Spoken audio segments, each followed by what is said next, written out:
Intellectual ladies, one of the things we face when we are looking for love is fear of what we may have to give up that we are comfortable with. For example, if you have your own house, you may be afraid or fearful of giving that up because you're comfortable there. If you have a routine that you like, you may be fearful that if you find love, you may have to give up these routine. There are lots of conflicting thoughts that we have when looking for love.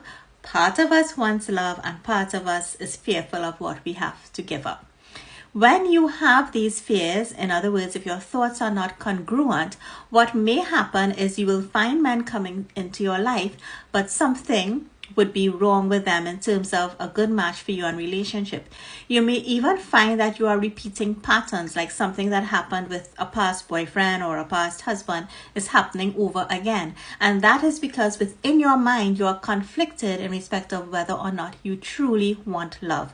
The way to deal with this is to let go of wanting to be in control. And I know that is difficult for us intellectual women, but the more you are able to follow your intuition and let go of the outcome and just go with the flow, the more you will find that you are guided towards persons who can give you that long-term relationship. Once you are fearful, you are going to meet people who are going to end you up in that short-term relationship because you are telling the universe, I kind of want it, but I kind of don't. And the universe is mirroring that to you. If you would like 3 foolproof secrets to weed out the losers and find true love, that high quality guy, click the link in my bio.